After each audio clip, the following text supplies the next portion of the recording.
Hello everyone, this is Paul Steinmetz, CEO of Endless Rise, and welcome to the VIP bi-weekly webinar series. We got a lot going on this webinar, so hopefully you have your popcorn and you're ready to go. Can everyone let me know, can you hear my voice okay? Can you see my screen okay? Any comments on audio clarity would be appreciated, so we can get that addressed in the very beginning, if anything. All right, everyone's saying sounds good, everything's clear, wonderful. And I'm just still promoting a couple support staff up and also pulling on the guest presenters, so hang with me here. One moment, let me see if I can get this in view. What we're going to be going over today, of course, you got the email. We're going to be going over a lot, actually.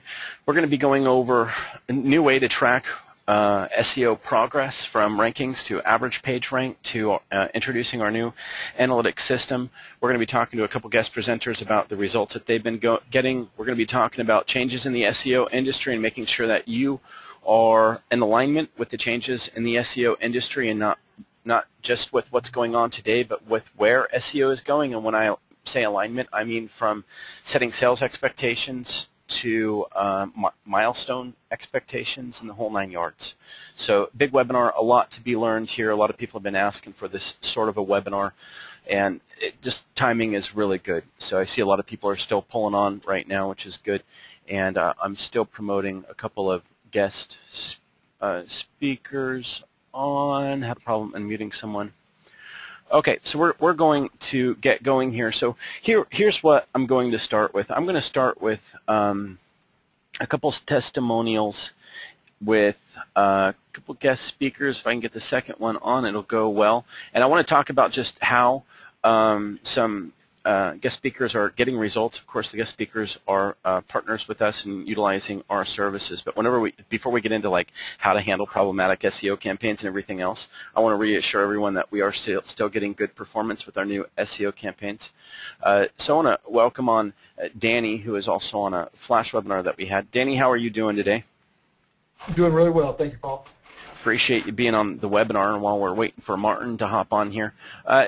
Danny, I brought you on to commentate throughout the webinar, but also talk a little bit about the performance you've been getting. We've talked quite a bit, and you've been showing me recently performance metrics, similar to how I'm going to be coaching people to be looking at them today and talking about performance. And you have a bit of a different view on the SEO industry, which is similar to my view on it and how to gauge performance. But can you talk a little bit about just the different type of way that you're looking at performance and the performance that you're seeing in the campaigns that you're running? And if you want to go ahead and talk a little bit about also how you like to combine services, because the way that Danny combines our services is fairly unique, and a lot of people don't combine our services and bundle them together for their clients the way that Danny does. And I think one of the reasons why he's getting such good results, one of them, is because of how he bundles them together. So Danny, take it away. Sure. Thanks, Paul. So one of the things that I would say from obviously the SEO industry has changed, and I think that anybody and everybody probably used to talk about rankings a lot. About a year ago, I remember sitting in a meeting with a client, and we happened to stumble upon, hey, let's dig into analytics a little bit. And when we did this, we started to do it with all of our clients and look at organic traffic to the website versus and maybe take the brand name out of it. So take the company name out of it with a negative keyword. You can filter that out, and I know you're going to get into some of that today. But and what we noticed was, wow, we are getting some amazing results, at least double the traffic from that metrics alone. So we started to take a shift in our mindset to understand what does that really mean, and we have been coaching clients from then on. It's not all about rankings, it's really all about traffic and then how that converts. So does the bounce rate go down and things like that. So our focus is always on traffic, number one. That's how we look at it. As far as our services and how we package them, we obviously, I've always said it, is we are SEO first. It's the foundational piece. But what we tried was a while ago, we started a couple campaigns on a Google Dominator. I think the exact question I got from a lot of people is, why'd you pick that? Because that's just, nobody does that. And what you have to understand is that Google gets through its own stuff faster. from links being built, or from information and things being out there. And I'm not saying that they value it more. I'm just saying that they get through it faster. So we have, and I'll give you one example, maybe as a case study. We have a website out there that we're working on that's brand new. It's a brand new domain. It's 4 months old. The domain is 4 months old. We built the site. Matter of fact, it was a templated theme site, so it's nothing special. And we put a Google Dominator on it and an advanced SEO package. That thing ranks for national keywords. So we'll talk a little bit about rankings from gauging it, but it is just taken off in just 2 months of marketing. So it took a little while to build the site, get everything right for the client. But in 2 months' time, it's just astronomical what's happened. And I know you and I looked at it, Paul, but it's pretty interesting as the relationship and a lot of things that happen in SEO and a lot of things that we talk about, you know, gain and attract natural links. Well, what does that look and feel like? And a lot of that has to be described as, you know, there's links to that website from the Boston Herald. I'm pretty sure that none of us went to the Boston Herald and got a link. So it goes back to the methodology of, hey, these services work because we are syndicating all this content across several channels and it's getting picked up. And Danny, I think something to point out as well, I mean, because you have old campaigns as well that are different, but on the new ones that you're looking at, you're bringing them in, you're applying the SEO services, but you typically also apply some social media services for them through us. But those sites that are coming in that you're seeing perform the best, are you saying, I know that you agree because we've talked about it, those are sites that are coming in with a clean history. We're talking about like a clean slate on the SEO background, because SEO background right now really does matter a lot. The history that Google has on sites is shaky. So if you bring in a site on a clean slate and you apply these services to them, that's what we're really seeing. Sites coming in on a clean slate are performing really well underneath our new SEO services, and if you wanted to turbocharge them really, social media add-on, the Google Social Dominator services is what's turbocharging them. But the key phrase there is coming in on a clean slate. So, correct. Danny, do you do anything to ensure that whenever you're bringing in clients, they're coming in on a clean slate, or I guess we'll get into that a bit later. We can, but I will say one thing, Paul. Even stuff that is from the past that's maybe not a clean slate, we have also found that just bringing that in, getting it on a new methodology in 3 months' time, it seems to, I'm not saying it's a perfect world because that stuff's still there, but it seems to start to correct itself. And again, it's traffic-based, and if I went traffic-based, I don't have one campaign that I would say I was upset with.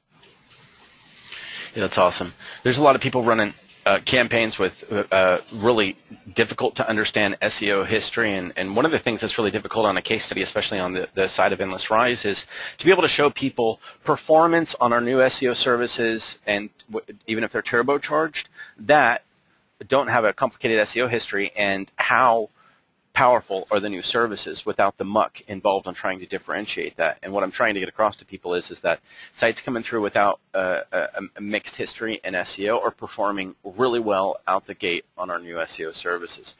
So that's one of the things I wanted to get across. And let me see if I can pull Martin on. I am not able to unmute Martin. I do not know why. Ever since he hopped on here, I have not been able to unmute him. Let me see if I can... I do not know why. It won't let me. Well, I'm going to move on. Anyhow, Martin, sorry you're not able to talk. I wish that you were. I appreciate you hopping on here. But Scott's actually saying he had the exact same problem go on a webinar last night, so I guess it's a problem. Oh, okay. Ricky's saying to have Martin unmute himself. Martin, can you try to unmute yourself on your end? If you're muted on your end, maybe I'm not able to unmute you. I'll try to unmute you for a little bit before people get aggravated waiting on me to do this and start dropping off the line here. So, yeah, it's just locking up. So Scott was saying he had this problem last time. So I apologize, Martin. Wish you could be on talk. I'll talk about Martin's story anyways. Martin came on board with us years ago, and then he built a bit of an in-house staff. And then what happened is he came back. He had a problematic client, and he needed them to get ranked. And he came back on with a national client, and what happened is over the course of 3 months, he was able to get his #1 rankings back. Now, that's not going to happen with everyone that has problematic rankings, but he was throwing software at it, he was throwing the book at it, he was throwing every single thing that he could purchase out of it at it, and he came back to us and fired up his campaigns because he was trying to make, outsource more stuff and make a higher profit margin. He's got an awesome ranking success story with a powerful national client that he could not get to work on his own after trying on it for, I think, over a year.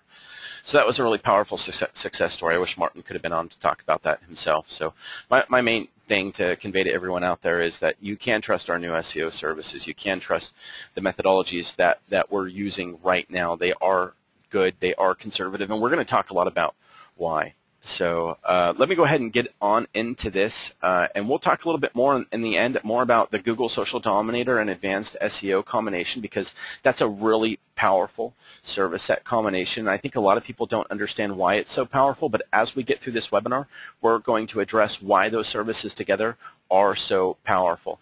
And as we get through this as well, and Danny will be on the line to comment with me, we'll explain more on how the industry is changing and why the Google Social Dominator plays into that so much. And stay tuned as well till the end, because at the end I'm going to be giving away a promo code on a service to help you audit SEO campaigns and help you close clients, right? It's just a promo code, right? I'm not trying to sell you anything.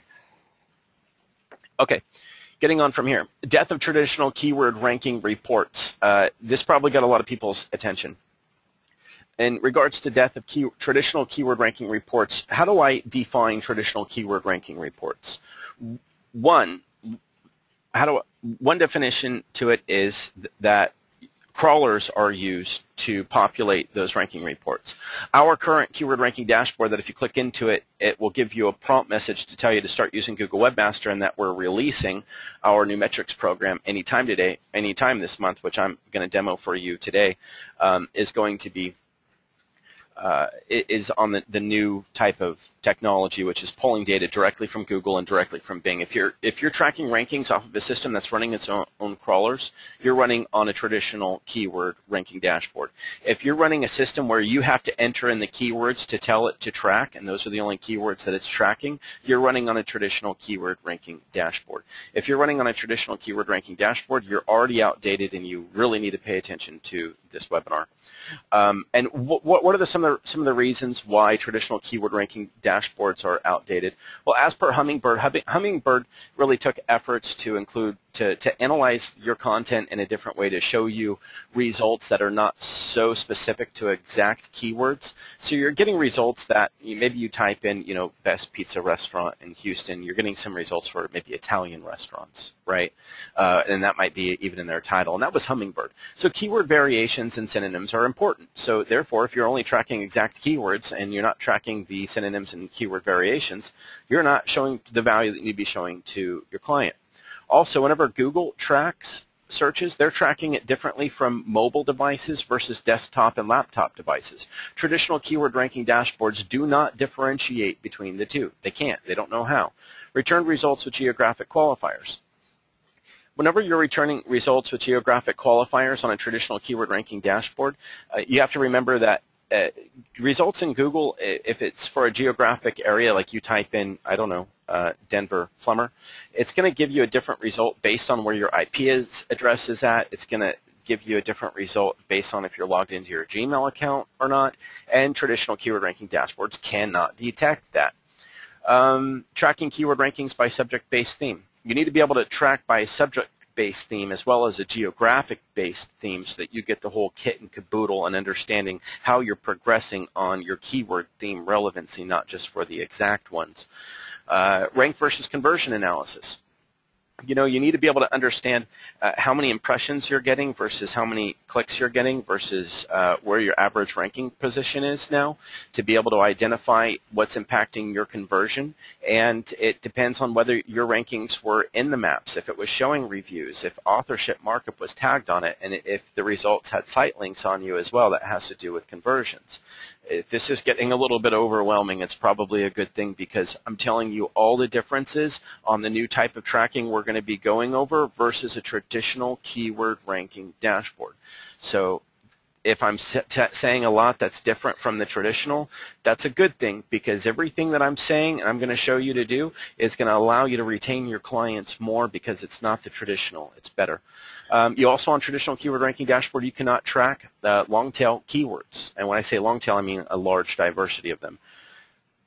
You can't see the entire picture. No ability to track average page ranks, not Google page rank, but the average rank of a page. So if your home page were displayed in the organic search results over the last month, when all these different people typed in a total of 350 keyword phrases, where did you rank on average for that page? Not per keyword, for the page, for all the keywords that brought it up. Completely different type of ranking psychology, and there's only two people that are going to be two identities that can show you that kind of data, and that's direct from Google themselves and Bing themselves. Which brings us to a beta preview. But before I go to the beta preview, and I'll get it set up right now, Danny, can you maybe talk a little bit about what I went over with traditional keyword ranking tracking versus the new that I'm going to be going over? And for right now, if you just want to reference how you track it through Google Webmaster, because I know you're a big Google Webmaster guy, and I know that you stopped tracking with the traditional ranking dashboard quite some time ago. Maybe if you can just comment on that a little bit. Yeah, I think exactly what you said. We use Google Webmaster Tools, obviously.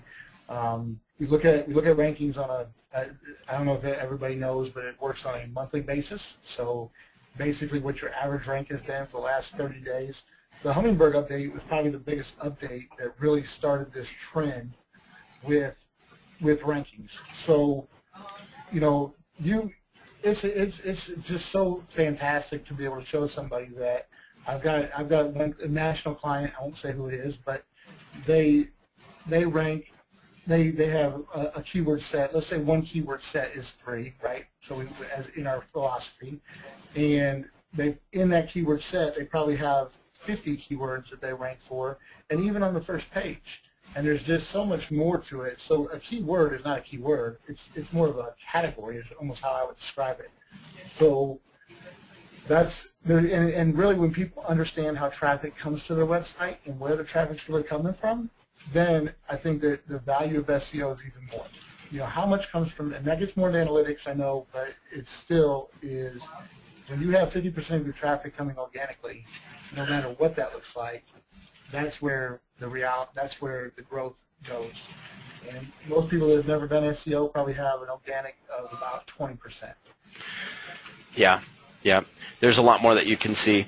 So I'm going to beta for everyone Monster Metrics, and I'm also going to cross-reference Google Webmaster to show you how you can use both, and I'll show you why it's more convenient to be using the metrics program that we're going to be releasing. But of course, as always, just like with any traffic analytics program, you're going to see more in Google Analytics, and for Webmaster type tracking, you're always going to see more in Google Webmaster. And why? Because the data that exists in Google Webmaster or Bing Webmaster or Google Analytics, not 100% of that data is available to be pulled out through API. And that data is from Google, and that data is from Bing, and there is no better data than what's coming from the search engines. I don't care who you are. No one has better data. And if they don't make all of their data 100% accessible through an API to be pulled into another system, I don't care who you're talking to or what they say, no one's going to have more comprehensive data in Google Webmaster, Google Analytics, or Bing Webmaster. And so I'm not, with the metrics program I'm going to beta for you, I'm not going to be claiming that it has more data, but I'm just going to say it's a bit more organized and not organized. It's just easier to view, and it's not as cumbersome. So what are the SEO statistics that you want to be tracking, first of all? And yeah, this is in Google Analytics, but you also want to be able to take credit for this type of traffic. So what are the main traffic sources? You have direct traffic, you have your organic traffic, you have your social traffic, you have referral traffic, and you have paid traffic. You have all of those different arenas of traffic coming in. And my questions to you are you taking credit for your client's traffic to show the value of what you do? And not just organic, all of them. Maybe not paid unless they're running paid, but all of them. Do you know how to justify taking credit for their traffic as generated by you? Make sure that you show your value in totality. You must be able to relate total traffic to your efforts, and if not, you need to think about the marketing services that you're offering, because if the marketing service you're offering is boxing you into a corner, maybe you need to diversify your product set a little bit. Direct traffic, as we're going to be going over, yeah, is in regards to PPC retargeting as a way to take credit for direct traffic. Does anyone not know what I mean by that? Direct traffic. I'm talking about services that would allow you to take credit for the different type of traffic sources. So if you wanted to step in and take credit for direct traffic, you're talking about PPC retargeting. If you want to take credit for organic traffic, we're talking about SEO, local buzz, social media even drives organic traffic, primarily SEO. Social traffic, of course, that's social media optimization and the client involvement as well. Referral traffic is generated by SEO and local buzz, and paid traffic is generated by PPC and retargeting. And then, so those are the SEO stats that you want to be going after. And on the ranking statistics, you want to talk about rank impressions and clicks. But before I get too into that, let me get through this beta on here. This is the dashboard in beta version, and this is the metric system that will be released and replacing, should be by the end of the week, your current keyword ranking dashboard. And this is also a system that I'll be giving people an opportunity to in the future to have your own free credits into this. So what this is this is a system that combines 3 different tracking metrics of your client. This system combines Google Analytics, Google Webmaster, and Bing Webmaster. It combines all 3 of them, and it shows you pertinent information. So, and this is still in beta right now, but it'll show you total traffic, total impressions, and the number of crawl issues you have, and the number of Webmaster messages that you have. Pretty cool, huh? So on the graph, it's going to show you a 5-month traffic breakdown: organic, referral, direct, social, and paid, which you should be used to seeing this inside of, right? Google Analytics, right? But it also gives you an easy-to-view graph overview. One of the problems with Google Analytics is it's so overwhelming for clients to come into, and at the same time, if you're trying to present yourself as a custom consultant, if you're, for instance, which I'll be coaching a lot on this next month, if you're wanting to be able to even get your foot in the door and sell tracking and light consultation services to clients that might not be ready to close on an SEO campaign, it's a little bit awkward to let them know that you will charge them a minimal fee for setting up their Google Analytics, Google Webmaster, Bing Webmaster, and looking at it. But if you can combine all of those into an interface and bring it to your client and display it as your own technology and go through it, that's a completely different ballgame. It allows you to really get your foot in the door with them as a technology tracking and reporting company to give some light consulting on. So keep that in mind. So the client would come into here, right, and they would see an overview of their traffic stats. On their overview, does anyone have any idea, based on the design of this, on why it does not show their rankings on the overview? Anyone? Danny? Any idea why we wouldn't show them rankings on the overview? Nobody? Any shout-outs? Did my audio go bad? Sorry, Paul, I was muted. No problem. Chris is giving a shout-out saying, yeah, why wouldn't I choose to show rankings on this overview as a primary feature to be paying attention to? Because you don't know what the rankings were. I mean, it can be different from different IP addresses, different locations. Right. Well, this dashboard will show it, though. It's because we want them paying attention to traffic. You want them paying attention to traffic. What you're going to learn in this webinar is I'm going to be coaching you on how to take responsibility for traffic. And in search engine optimization, traffic is a byproduct of rankings. Rankings are getting much more diversified in their tracking, and you want to front load with traffic statistics, and you want to learn how to take traffic for the 4 different primary arenas of where that traffic is coming from, which is organic, referral, direct, and social. If they're running paid, then they're running paid, but a lot of clients are not. Okay, so what are we front loading with on what we're showing them? Their traffic and traffic statistics. That's what you always want to front load with. So this gives the traffic statistics over the last 5 months on really easy to read graphs. Does anyone see this as not easy to read? This is very easy to read. And up here up top, if you wanted to narrow down on any of these, you can remove some of these lines or add them if you want to. And what we'll be coming out with in the future is more widgets to drop in here. But for now, it's very simple. Here's your organic, here's your direct, here's your referral, and here's your social visits. Cool? Now check this out. Now off of these, there's a drill down button on each, and there's also a drill down buttons on the side. Watch what happens when I hit organic drill down. It's going to open up this window, and it's going to load up the organic drill down. Very simple. Populates, real sleek, populates over the last 30 days. You can change the date range, and now you can get into checking all their keywords. And this is going to have the visits, percent new visits, bounce rate, page visit, and average visit duration. This is Google Analytics, right? Not going to try to say that it's not. It's just in your format on the drill down on what they need to see, right? James is saying he doesn't see anything. Maybe it just is moving too fast.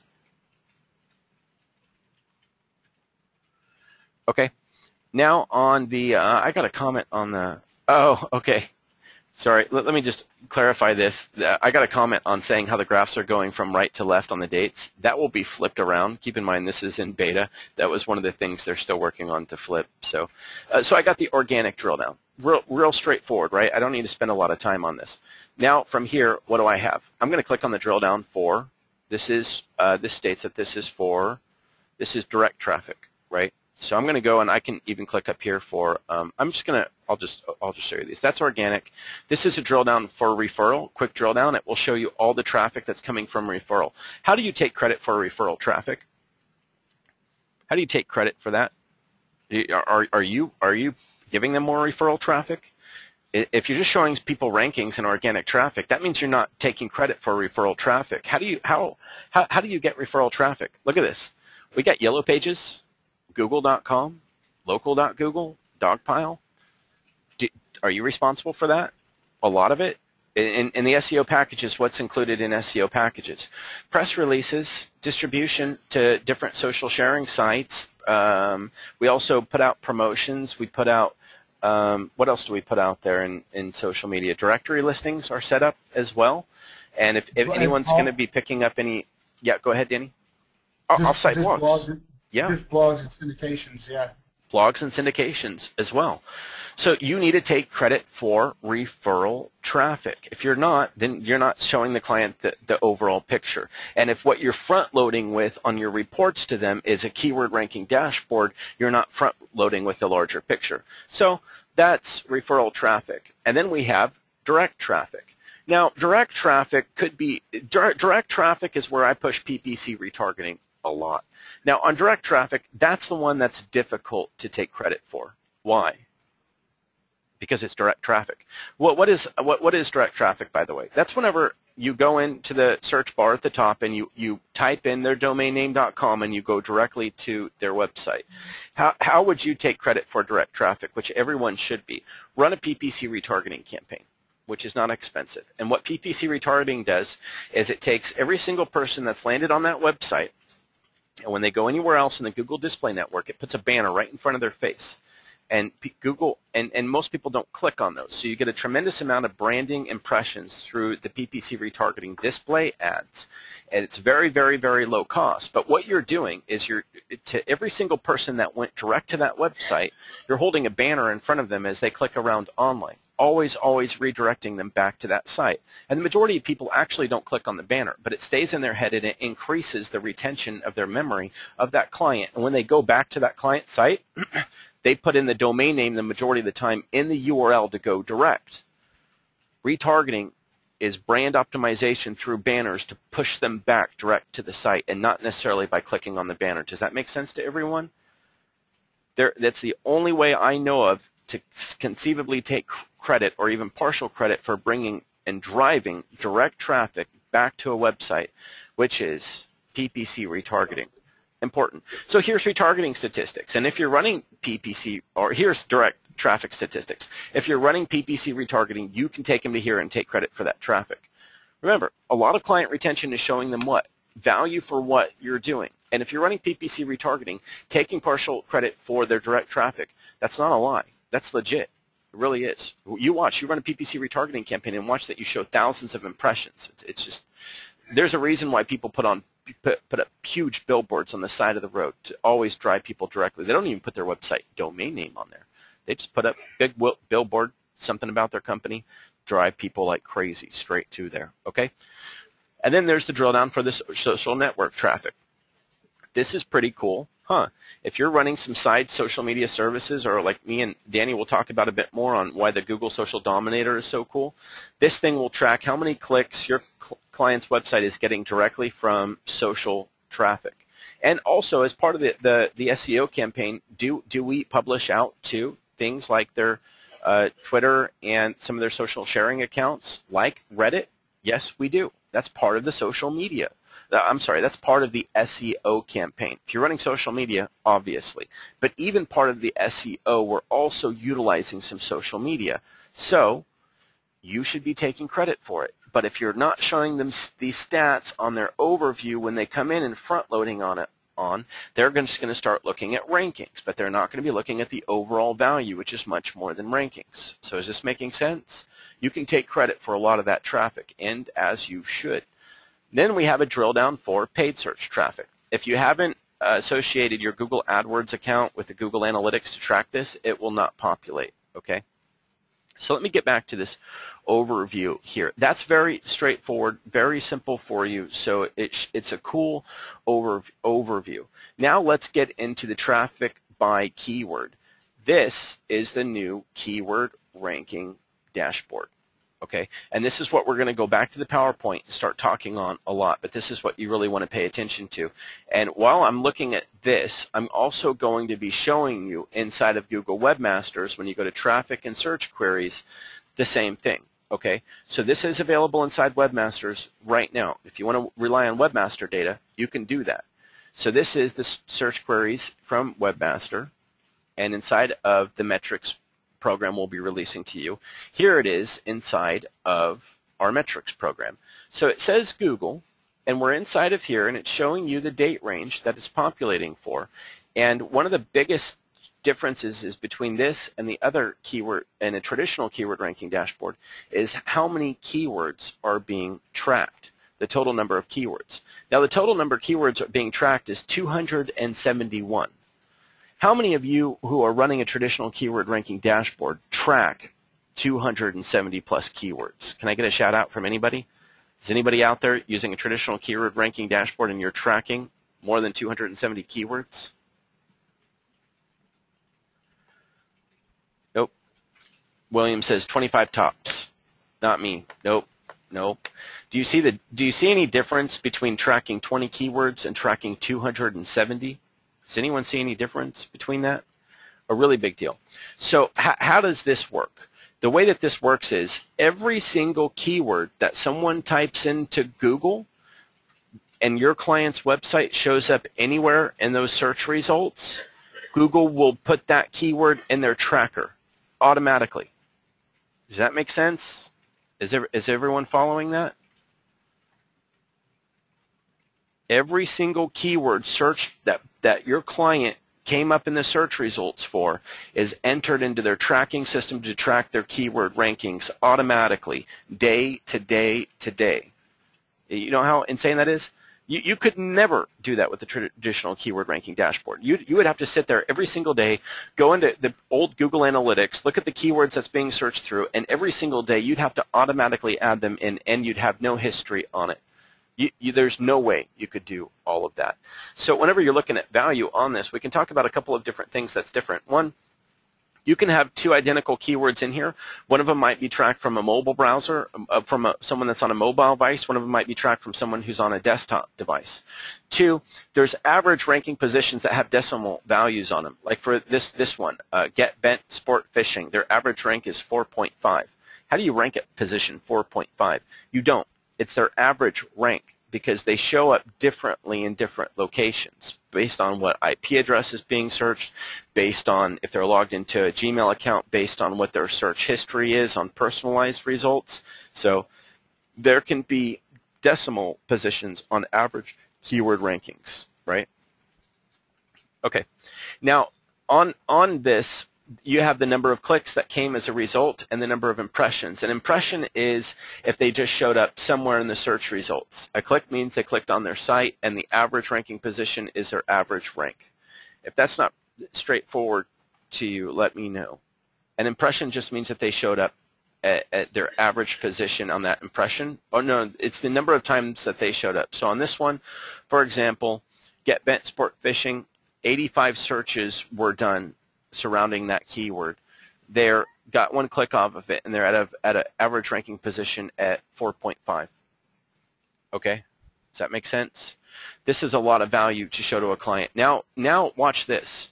If you are only tracking 10 keywords, you might have a hard time showing them ranking improvement. Now if I click on the average position of the rank, and we're going to sort the average position, do they have good rankings? Those are all first page rankings. That's position 5 and down. Those are good rankings. William says they can't see it. Can everyone see my screen okay? Everyone see my screen okay? A couple people are saying they can't see it as it refreshes. Paused. Some people are saying paused. It's fine. Okay. So you see as I sorted these, it shows average position 1 to 5. If you weren't using this, you couldn't show so many first page rankings. Now, what if you wanted to show theme relevancy and rankings? What if I wanted to come in here and I wanted to show, okay, well, I want to show anything with the word phishing in it. So I type in an instant filter for the word phishing, and it's going to look at that. Now, whenever it comes to tracking keywords and you have 270, what do you need to be able to do? You need to be able to track theme relevancy. I just put in an instant search filter, phishing, and it brought me up all the keywords with phishing, and you can sort them from average position top to bottom. Is that powerful or what? Chris is saying, hey, Paul, I think GoToWebinar is having issues. Mine froze too. Tell people that they might need to log out and log back in. I'll tell you what, I'm going to freeze my screen, and then I'm going to play it again real quick, and hopefully that unfreezes it for people. Okay?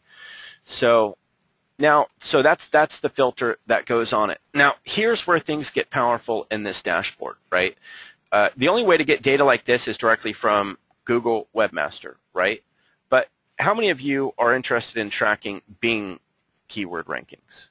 Because keep in mind, Bing keyword rankings are not just Bing keyword rankings. They're also the same as Yahoo rankings because Yahoo pulls their rankings from Bing. And Facebook, I'm pretty sure Facebook, last time I checked, still pulls their general rankings, their general search results, whenever they don't match anything in their database from Bing. Isn't that right, Danny? I think it's muted. It's okay. All right, so look at this tab right here. You see this tab? Paul, that's correct. All right, thanks, Ben. I haven't checked on it in a while, but almost positive. I'm sure someone would have told me. So now watch me click on the Bing tab. Look at that.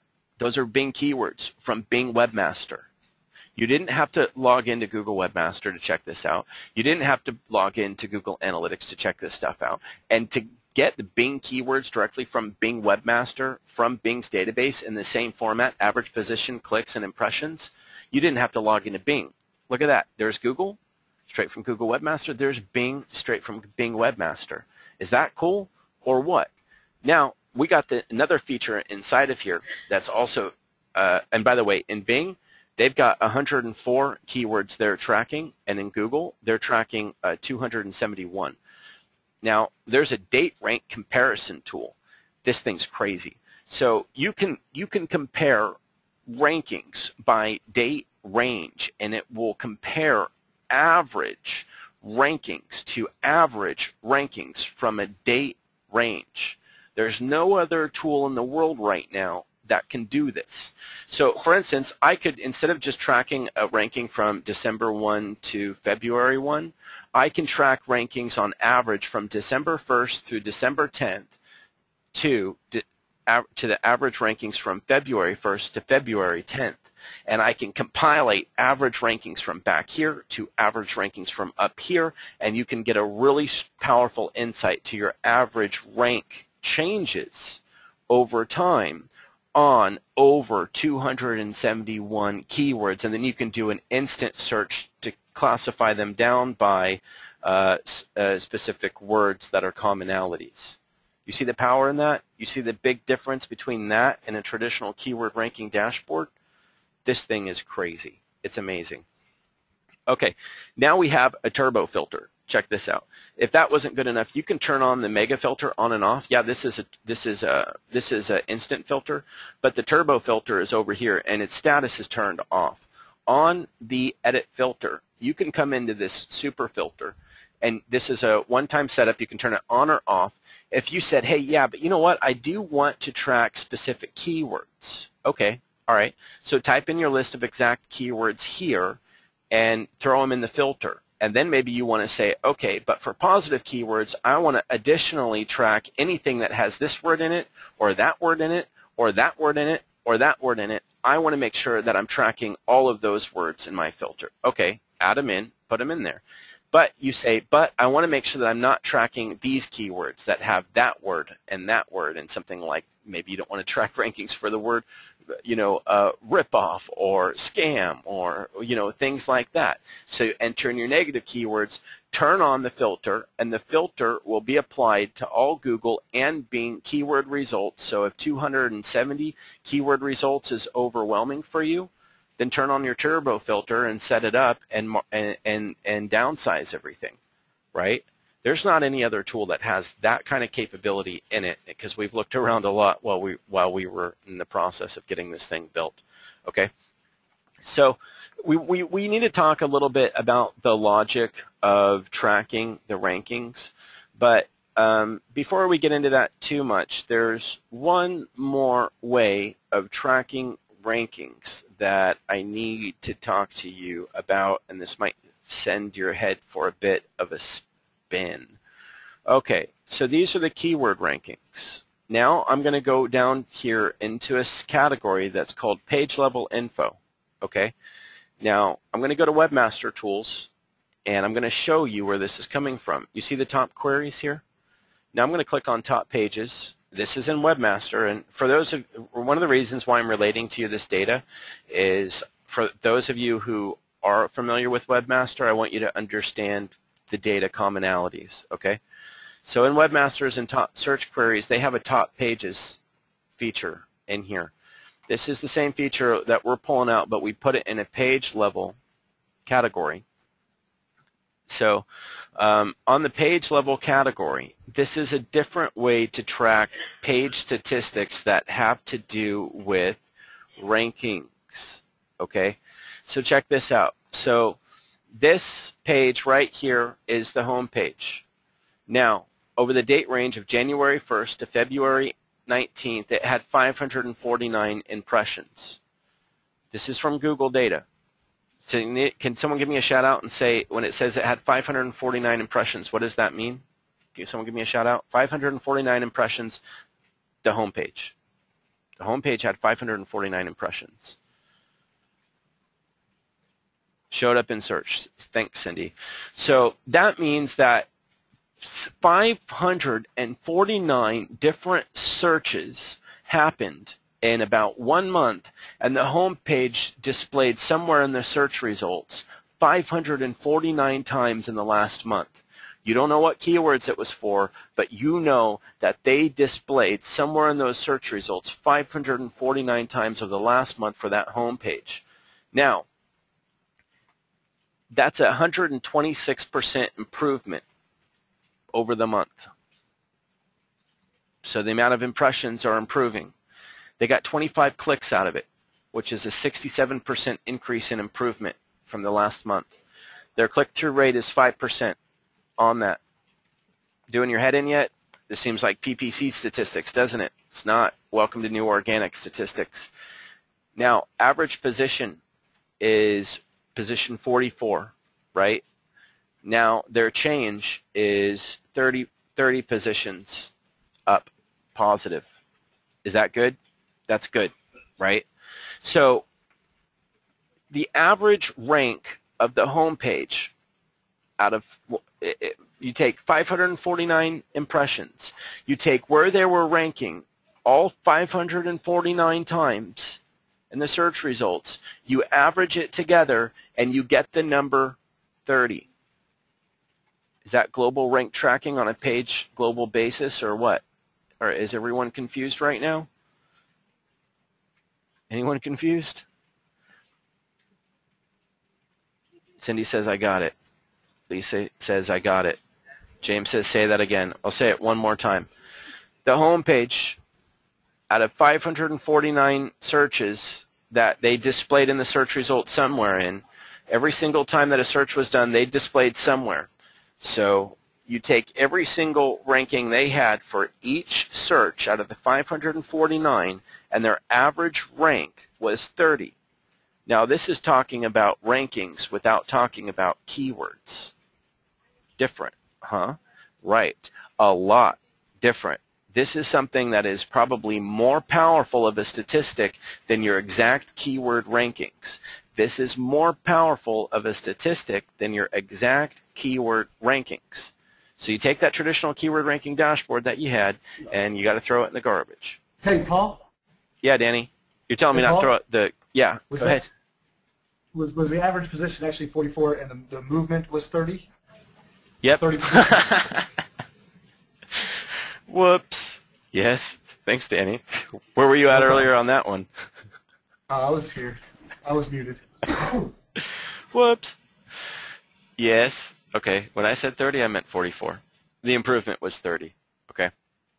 All right. You knew what I meant. Everyone knew what I meant, I think. I hope.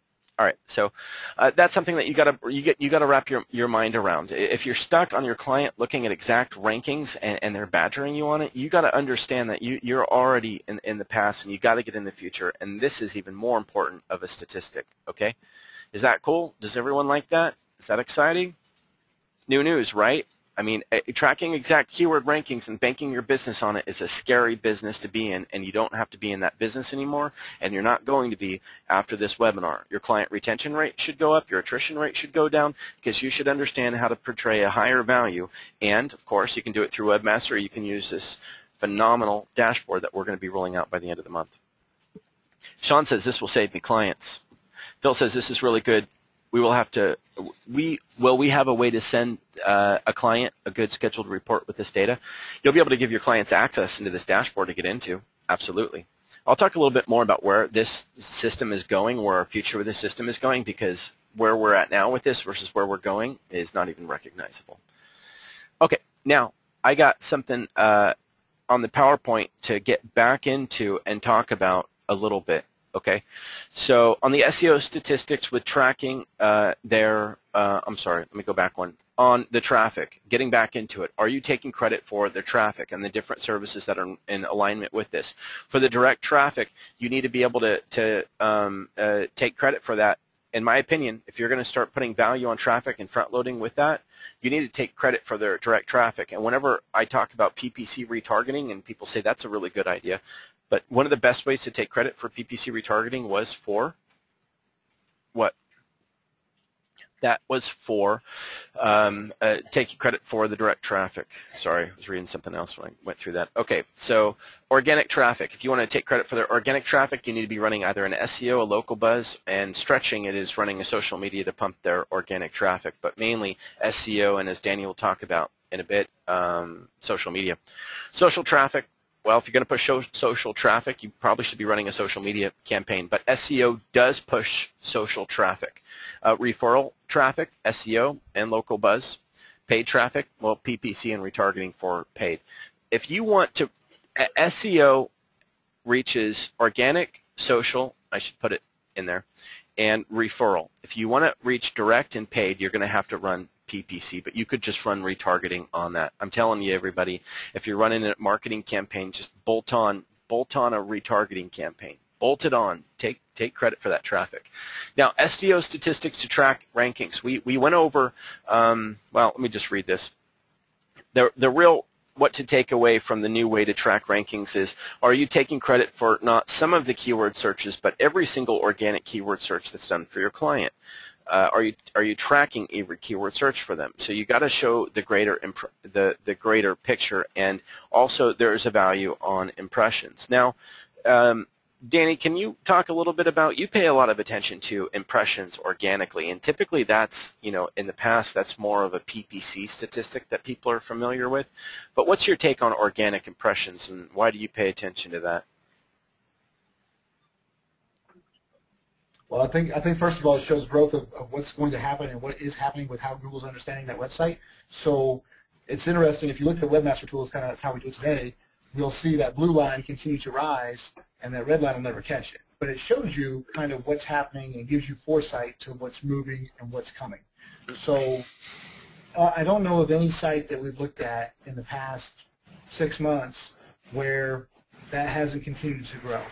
And so there's always this additional words like you were showing that continue to come in, and it's important because, I mean, sometimes you find things that, wow, I didn't know that we had potential in that category, let's make an adjustment with what we're doing, and let's go after that.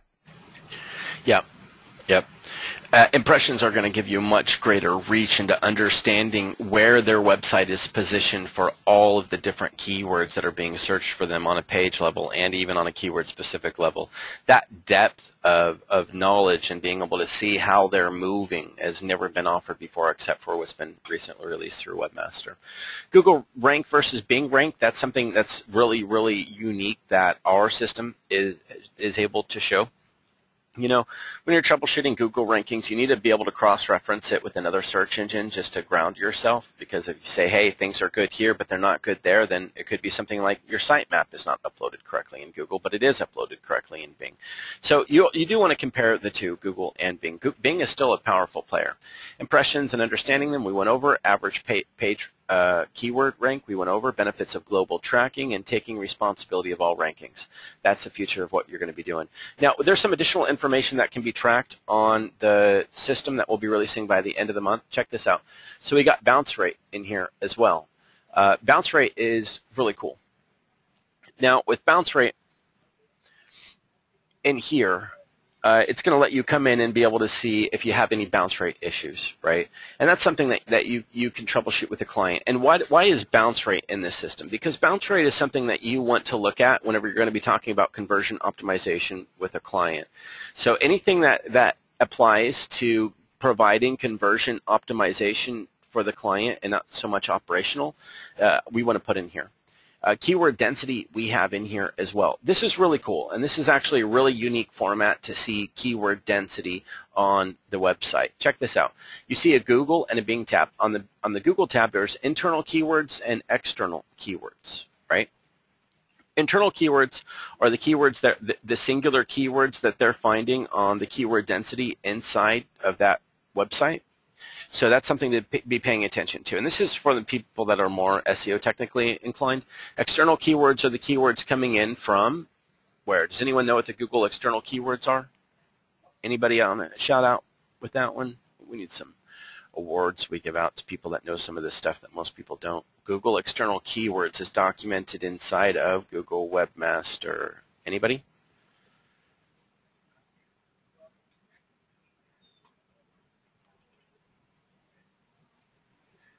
Yep. Outside anchor text coming in. So you get to see the relevancy of how Google's seeing the keywords that are pointing in anchor text. And then we have Bing keywords as well, which are not being populated on this one. So that gives you keyword density on both. Now we have crawl issues. Crawl issues are good for you to be able to check out, right? So the crawl issues that are coming on, and you can pay attention to. But again, you would have to log into Bing Webmaster and Google Webmaster to see crawl issues. So here in Google, you can see all the crawl issues, or from Bing, you can click over here and see all the crawl issues. Just saves a lot of time, right? Also, if you go and fix all the crawl issues you saw in Google and you flip over to Bing and you don't see that they've been fixed in Bing, you know that you have an issue. So that's pretty cool, right?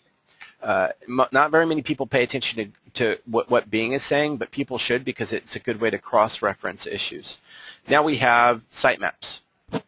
Now this will report how your sitemap is doing inside of Google. It's just something that you need to pay attention to.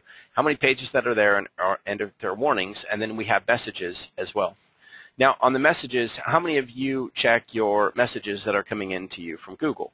So this pulls in all the messages on what you need to be paying attention to on the website.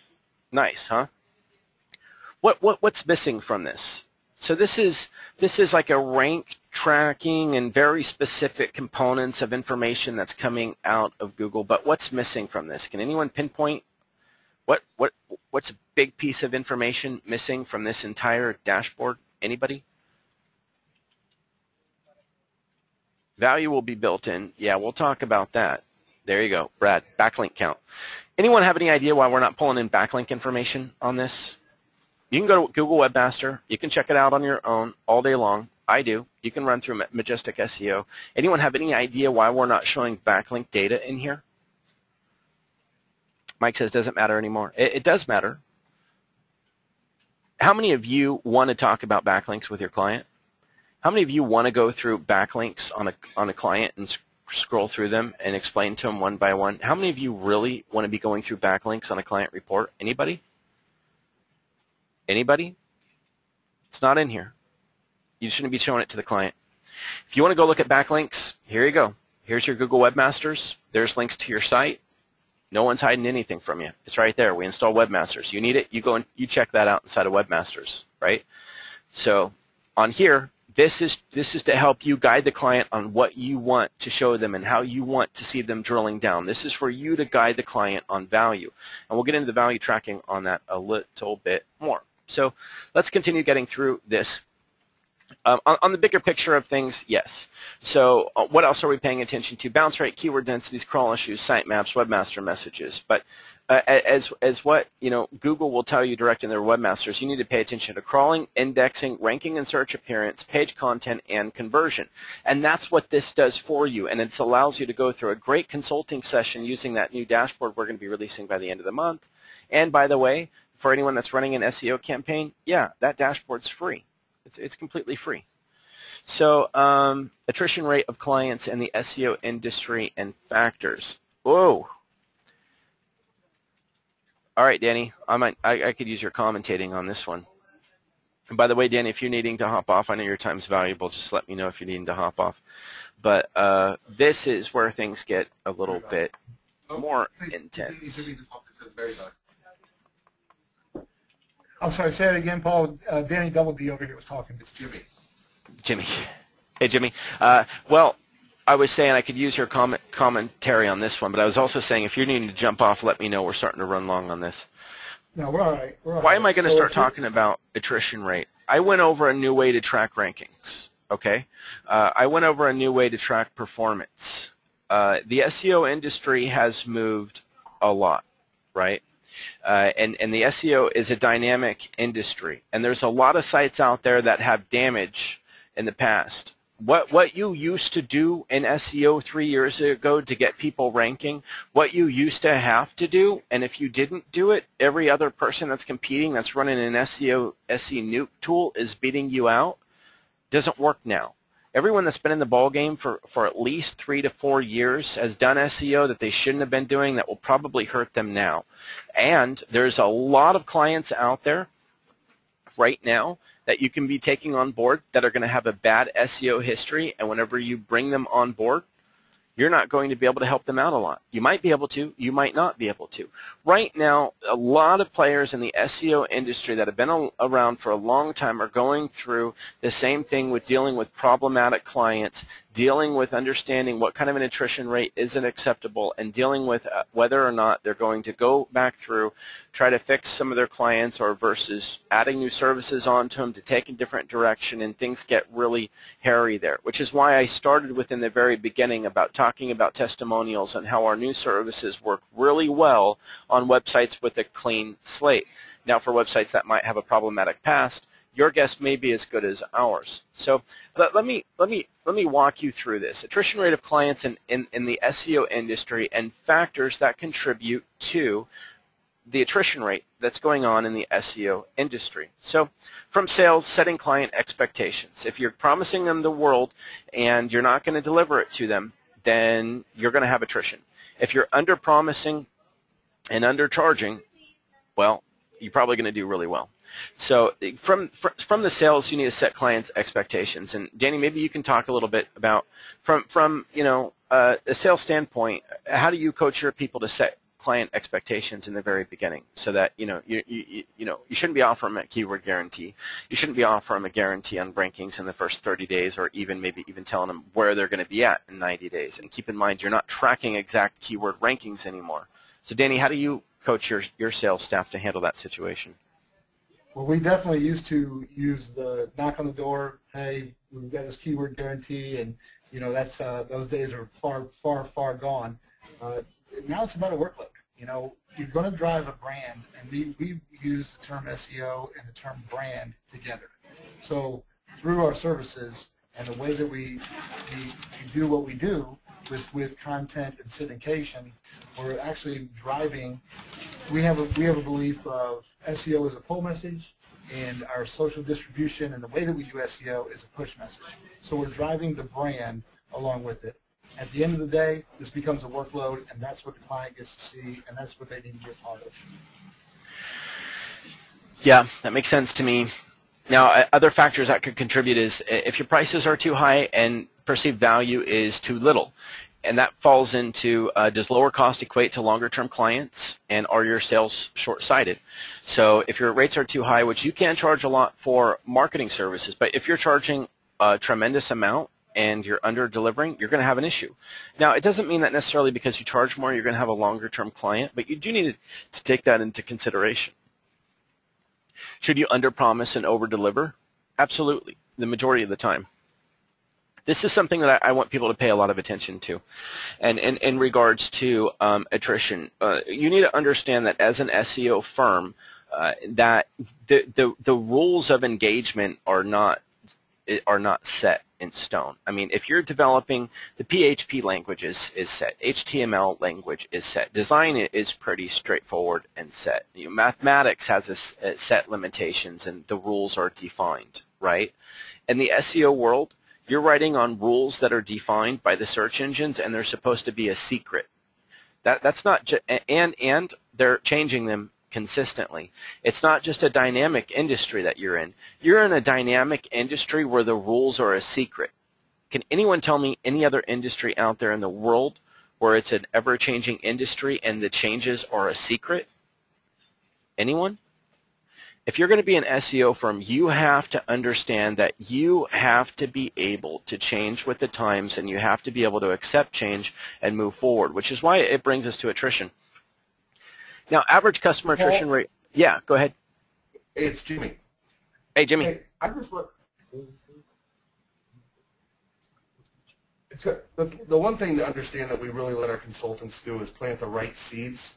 And a lot of times we have to tell our clients and educate them that Google will not remain the same. They will continue to change, and we'll adapt and become workarounds behind that. And we're the sales force that helps them understand that it's going to change. It's not set in stone, so what we do, we have to continue to verify and adjust what we're doing to make sure the workload does continue to work. So you let them know that it's a changing industry.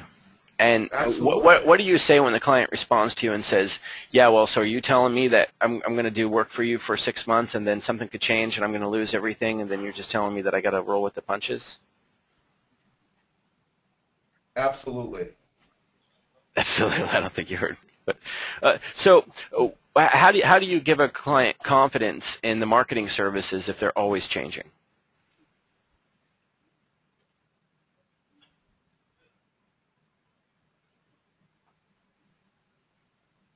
How we say it changes, I mean, there's a consulting time with every one of our clients, and that has to be set in stone also. You don't get 10 hours a month with our consultants, you get 1 hour a month. And anything beyond that, sometimes it needs to be happening, but it has to be clear on what that consulting time looks like when you're going to review performance based on what we're looking at today, and then also based on what needs to happen moving forward. And you should be upselling, not just consulting. Yeah, and my answer to that, for me to answer it myself, is simply to say this: it doesn't matter what provider you go with. The fact of the matter is this is an ever-changing and dynamic industry, and I'm just being honest with you. But I will let you know that, it doesn't matter if you go with me or anyone else, you're going to be in the same boat. But you really don't have a choice, because no one's going to say that I'm not going to go and engage in marketing with Google and get rankings in Google because it's a dynamic industry. Okay, then don't market in Google. So they have no choice. They have to go through it. You're just being honest with them. You just need to let them know that this is the situation they're in no matter what SEO campaign they run. So on average, the average... How many times would you... Oh, go ahead, Jimmy. Oh, I was just saying on a flim here, how many times do you think Google changed last year besides the major updates, PMA being one? Well, it was last year was when Google came out and said we're no longer going to be publishing when we make our changes, and we're just going to be making them ongoing. So we don't know how many times, as per them, they're just in like agile releases all the time now. But how many times over last year did they make updates? I don't know. My guess would be probably more than 50, really. I think that their whole PRs and whenever they did do the releases, Hummingbird and whatnot, I mean, they even say it started last month and it's going to continue on 2 months from now. It's really a consistent release, right?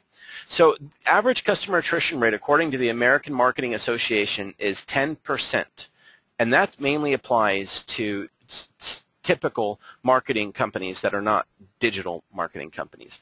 Given that SEO is the digital portion of it and that it's so dynamic and it's changing so quickly, I would estimate that probably the average annual attrition rate for most SEO agencies is closer to 20%. That's my estimation on it. Does anyone have any feedback on that? Because this is a very important statistic I want everyone to pay attention to. In my opinion, on an annual basis, a 20% attrition on SEO clients is not bad at all. I wouldn't even consider a 25% attrition rate to be that bad, because a lot of SEO clients, they'll run 8-9 months, doesn't mean that they're going to run a year. So if you're pulling a 25% attrition rate on clients over each year in the SEO industry, I do not consider that to be a big deal. I really do not. That just means that your sales needs to be greater than that. Your sales needs to be like at 50%. Does anyone have any feedback on that? So what does that mean? At the beginning of every single year, if you're not sitting down and setting your annual sales goals, you have to. And in this industry, since it's a dynamic industry, you absolutely have to factor in attrition. You need to set your sales goals. You need to set your attrition rate, and then you need to understand where you're going, right? So if you set your attrition rate and you set your sales goals, whenever you get a problematic client, which we're going to start talking about that, and we're going to start talking about when to leave a problematic client and when to keep them, if you're going to look at it like a big corporation would look at it, whenever they look into if they need to start fighting to keep their clients, they need to look at what was their original annual plan, and are they exceeding their attrition rate or not, right? Okay. Now, off of that, are you doing quarterly check-in meetings? How do you report the value of what you do? And are you diversifying your marketing efforts so you can take credit for the different types of traffic? Those are factors that apply into attrition. So what to do about SEO clients that are not performing? So for SEO clients that are not performing, you can look into fixing their rankings, absolutely. And there's a couple things to talk about with that. The geographic target check. How things are being brought up in the search results for geographic areas is more based on their physical address right now than it ever has been. Back in the day, rewind 3-4 years ago, all you had to do is do on-page optimization for a particular city name and you're ranking for that city. Now, for the most part, you need to have a physical location there. If you want to know if, for instance, my client's in Glendale and I want them to rank for Los Angeles, because Glendale's like a little suburb, right? Can they? Well, go in, type in your keyword into Google Maps, and tell me if within the top pages there's anyone ranking with the city Glendale, or do they all say Los Angeles? And if they all say Los Angeles, then don't count on it. Okay? So one of the first things you got to understand if you have any problematic rankings is you have to be able to understand where their geographic ranking limitations are based on their physical location. And SEO history check. You got to check their SEO history on it as well, which is checking backlink history if necessary. Keyword theme relevancy check, which is why we have the keyword density feature inside of the new dashboard release, and it's also inside of Webmasters. Google's getting more specific with the theme of what they're ranking your website for. So if you have a website and it's actually an orthodontist, and that's all that they do, but you want to rank for the general dentist terms, you're probably going to start to have a really hard time with that because they're trying to isolate more what you're about and isolate your ranking diversity based on closer general themes to what you're primarily about. Platform restrictions analysis. If you're on a platform, it's going to have problems. You're going to have problems. National versus local. Again, whenever you're checking national versus local rankings on a national level, that's a different story. On a local level, you need to track the difference between your geographic rankings and your theme relevant rankings, and you can do that now inside of the dashboard or the new performance dashboard or eDasher, or I'm sorry, Google Webmaster. Client or site issues not that's supposed to say worth fighting for. Danny, can you talk a little bit about on fixing their rankings? You have a bit of a different technique. We've been through clients you've had on troubleshooting them, on trying to fix certain things, sometimes extensively, sometimes successful, sometimes not successful at all in fixing ranking issues on some big sites. And then on some, you went a different route, and instead of just working to fix something on the site, you actually applied a different service on top of it. Can you talk a little bit about that? Because a lot of people are going to be really listening into this conversation right now. Well, the first thing that we probably had most problems with would be a platform-driven website. So whether it be the motorcycles like Harley-Davidson companies or car dealerships or whatever, anybody that's renting a website or a platform of that nature, there's always limitations. And it's very important to let that client know up front that, hey, we're going to do what we do, but a lot of times it's a workaround. You know, I can't add a blog to this. Well, if you can't add a blog, what do you do? Well, now it's a subdomain. There's always workarounds. I think that's where our relationship has been great because we've worked on a lot of workarounds. But the real power is other services that support what you're trying to do. And I think that's what we talked about earlier. That Google Dominator is phenomenal, and it can be Pinterest. It can be some other social things that are offered. Those opportunities, if you do them right away, are going to alleviate a lot of problems down the road. You're never going to make a platform perfect. It's not going to happen. I'm going to tell you that. I tell anybody that, and I've dealt with more platforms than I care to talk about, from lawyers to cars to motorcycles to whatever. And it's the limitations of the platform that you have to understand that you're gonna have to spend extra time to find those workarounds. But And everyone, real quick, what Danny means by platform is he means what CMS system it's on. So we build websites on WordPress, but there's a lot of different CMS systems. And for instance, a lot of franchises are built on the platform and not WordPress, something else, but you don't have full access into the entire platform. So you have a lot of limitations on what you can change, and there's probably a lot of features that are replicated.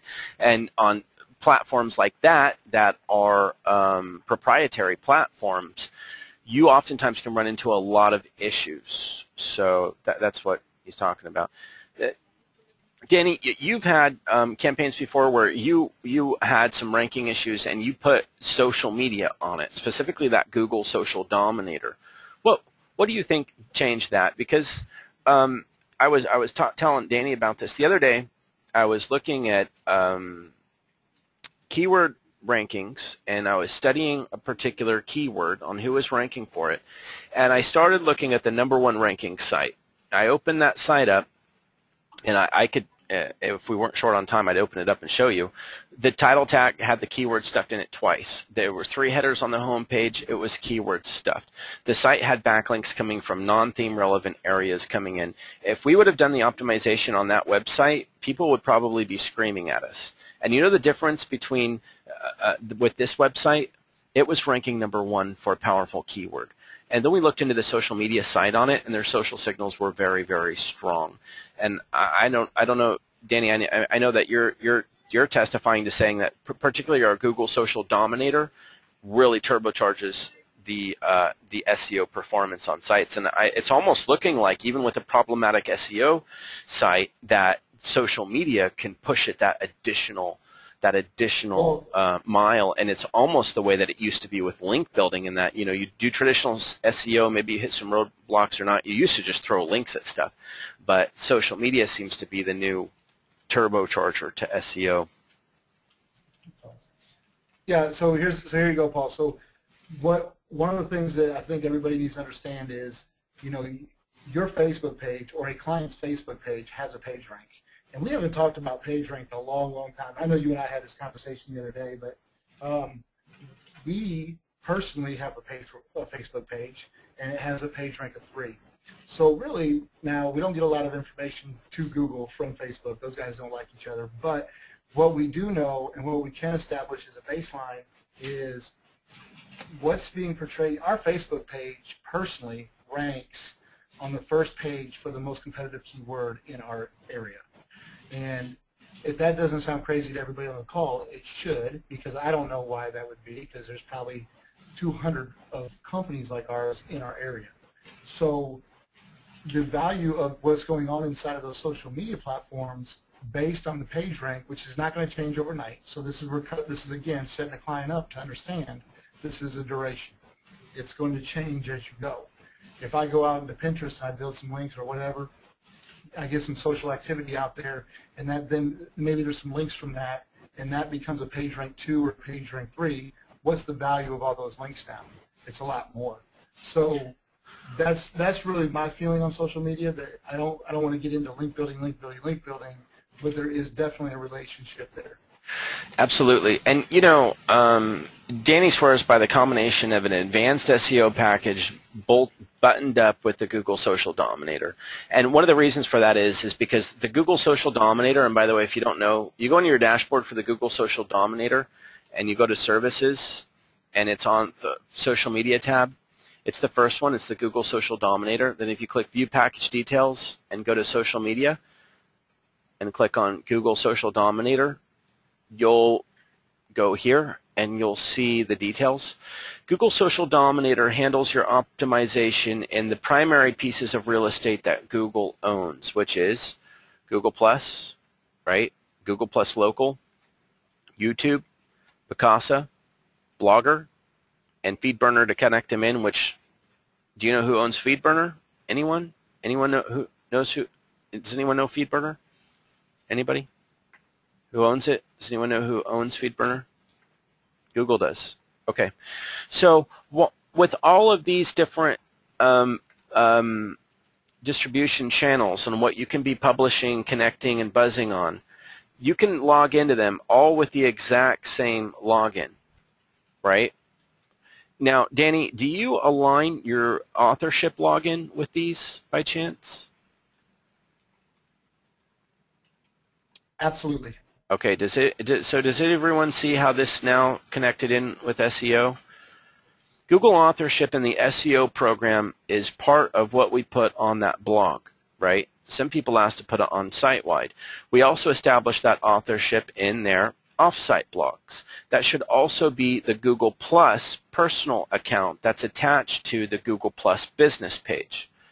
Now, that authorship is that Google Plus representative of that company, and if all of these are available through that same login, what are we doing? We're aligning all of the Google real estate with the website, and we're pushing from Google real estate, we're pushing Google signals all with the same login through YouTube, Google Plus Local, Picasa, and Blogger, and FeedBurnering it out. And we're pushing those signals to turbocharge that SEO campaign, aligning it through authorship.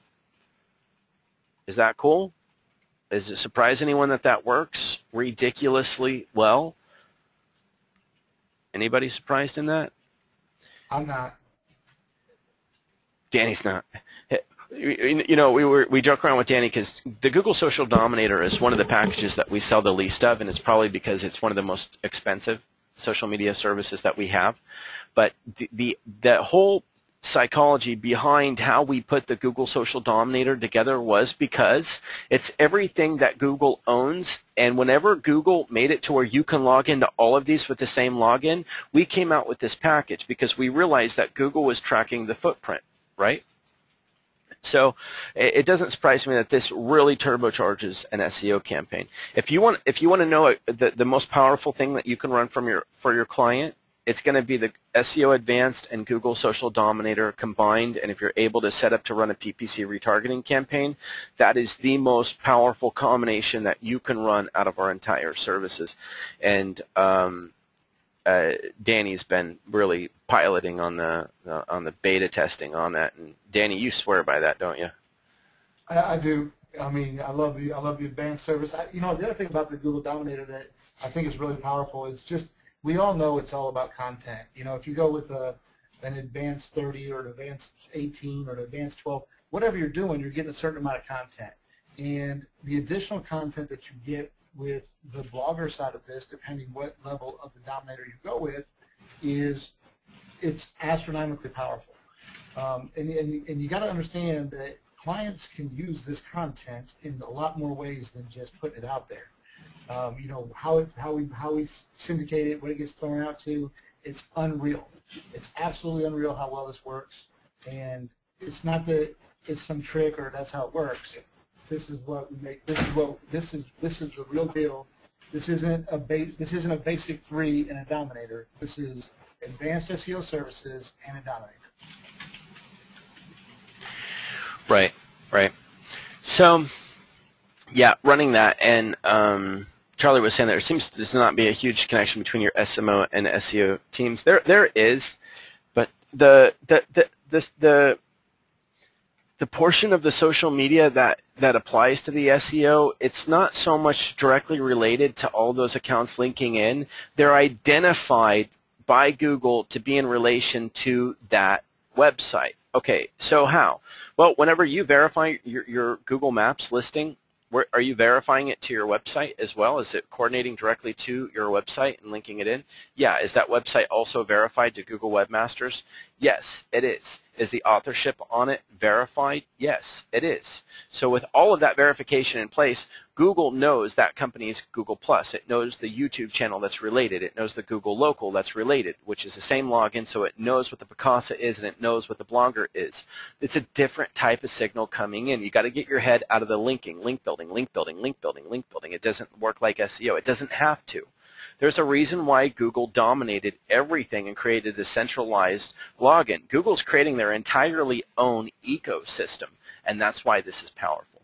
If you want to dominate Google, then run an SEO Advanced and run a Google Social Dominator and watch it take off. And you can actually watch it through the backlink tracking if you wanted to see those signals yourself through your webmaster. So, okay, let me get back on with this presentation so we can get moving. We're running over. Okay, what about? Okay, so to summarize this up, yeah, you can go back into fixing some clients' rankings. You can do an SEO history check on them, which you can run our SEO audit report on them. You can also want to be checking your attrition rate. I've talked to too many people that are just fighting tooth over nail for a client that, one, isn't that big, or they have no inbound sales coming in and all they're doing is focusing on, maybe they got 10 clients and they're focusing on one problematic client. That's normal if you have 10 clients to have one problematic one, and they're not focusing on sales, which is why I said it doesn't mean I'm not telling you to not fight for clients and not fight to fix their online presence and whatever else, but I am saying that you need to set your attrition rate in the very beginning to make sure that you don't get caught in that trap where all you're doing is fighting for one client out of 10, whereas that entire time you were battling that fight, you could have closed 5 more. And Danny, I think you've dealt with this a little bit in the past. Oh yeah. Yeah, Danny W over here said don't deal with the past. Yeah.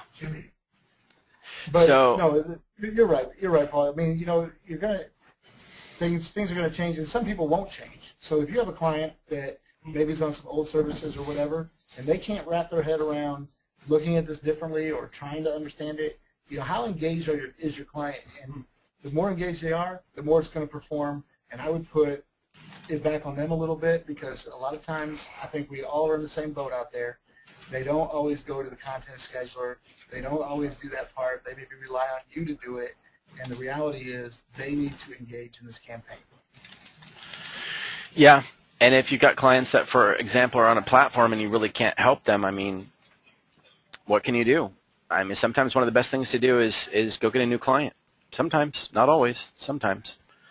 So yeah, whenever it comes to, if you're getting caught up fighting for clients, and I say that because the SEO industry is changing, and I say that because what was done a long time ago in SEO does not work now, and you might have problematic clients.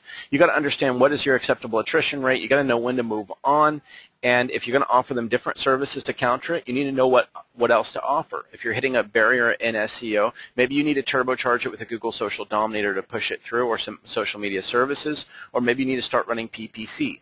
But if you're just tracking exact keyword rankings, maybe if you would just go look in Webmaster or whenever our new analytics tracking dashboard comes out, maybe you would actually understand that they're actually doing really well, but you're just not tracking the results the way that you need to be tracking them. And you also got to make sure that you have realistic expectations set for those clients that are having issues, and why.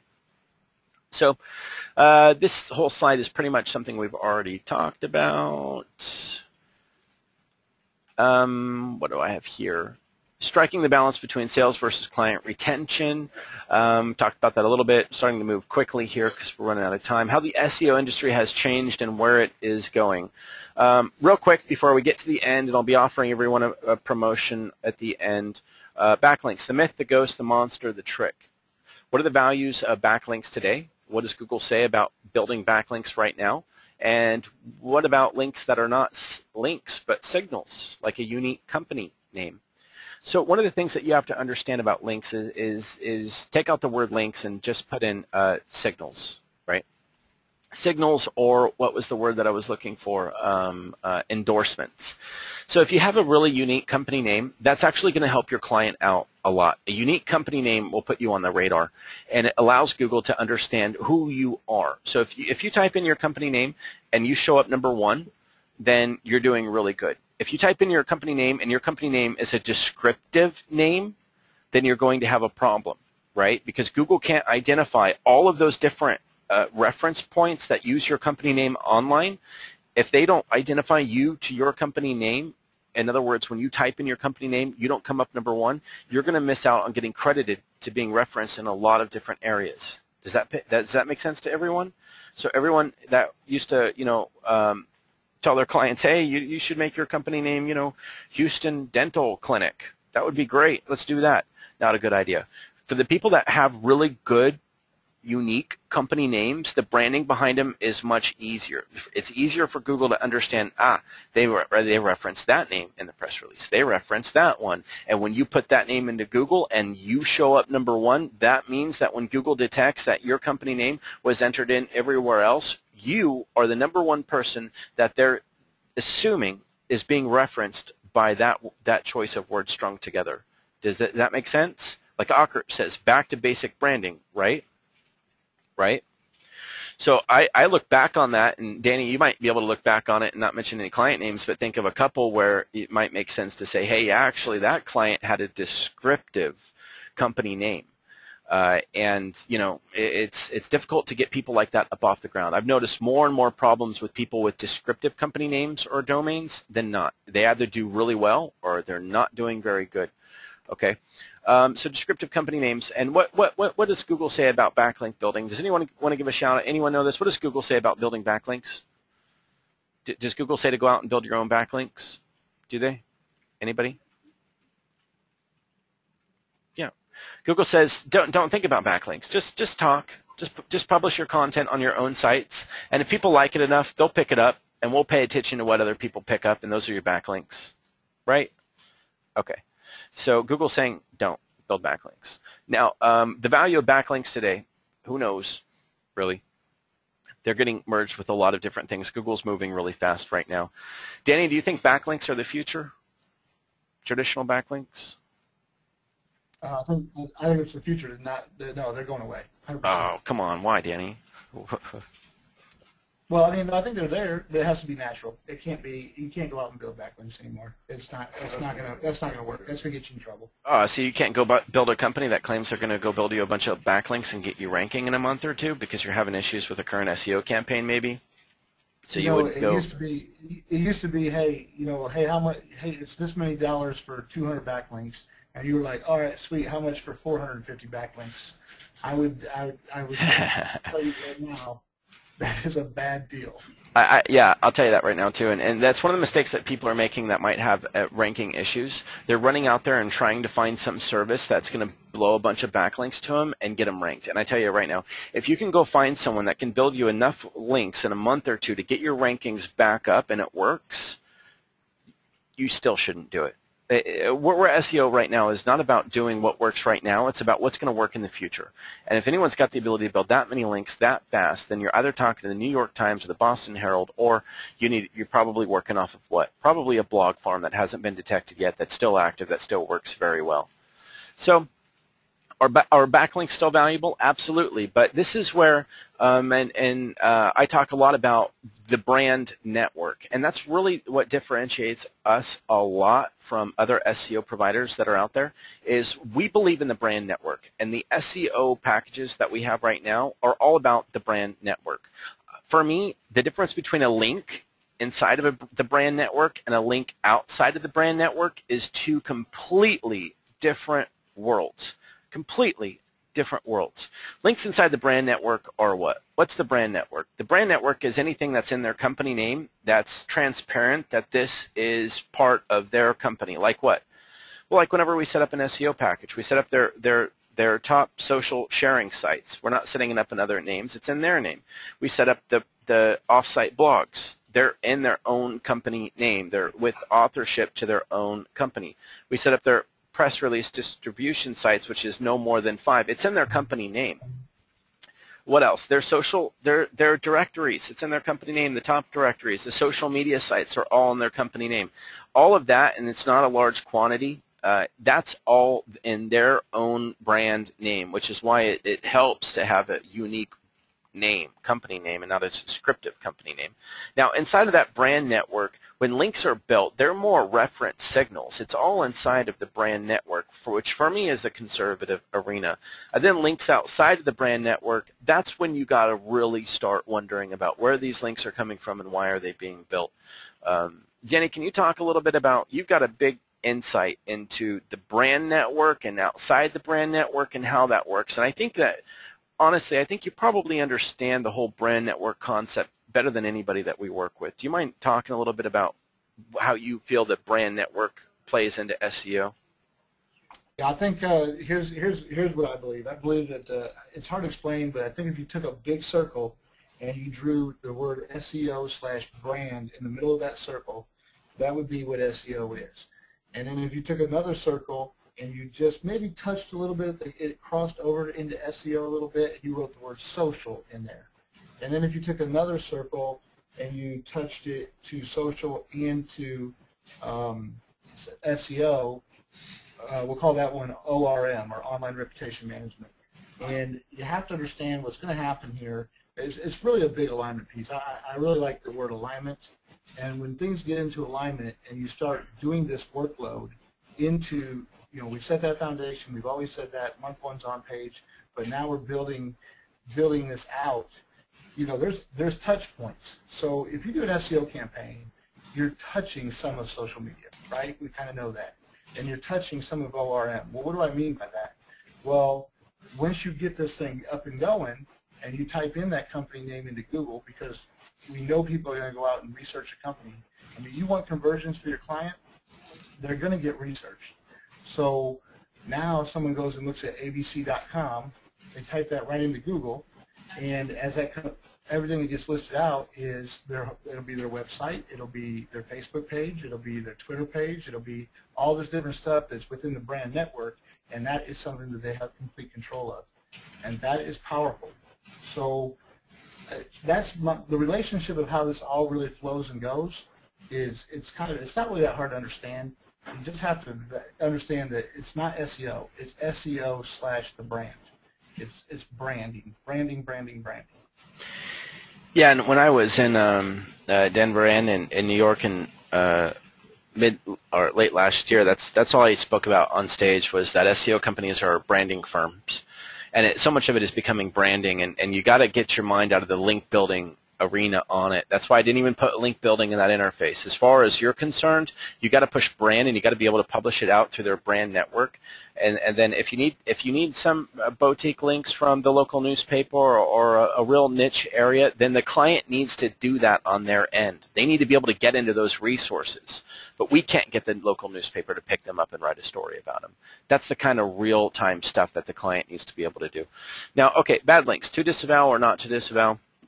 My thing on link disavows, if you run a backlink disavow profiler, is I don't know. I'm not 50-50 on it, but I think that no one's talking about getting ranking and improvement because they did do it link disavow. But if you've got a bad backlink history, then the best thing to do is to contact the people that own the sites that the links are on and ask them to take those links off.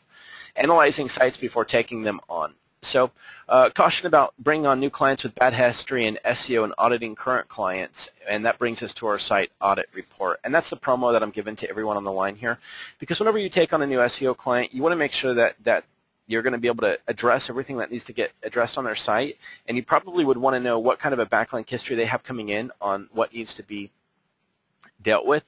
So we have our site audit report that is, if you haven't seen it, it's in the dashboard. It's in services when you come in and you go to the SEO Local Buzz website audits category.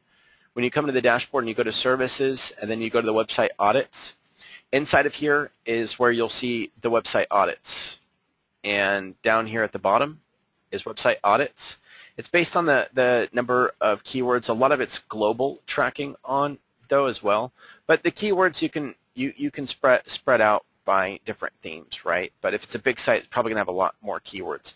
And what we do on a site audit report is pretty extensive. So you're going to want to see this on a site audit report, and this is the new format. Yeah, we're going to run a backlink check and see if they are running a risk with their backlinks on, do they need to undergo removing backlinks before they get started in SEO? Do we need to do a disavow? They need to just scrap their whole domain and build a new site on a different domain? These might be things that you want to know ahead of time. Again, if you've got your own tools in place and you want to check it out, you can. The site audit report, this is an example one.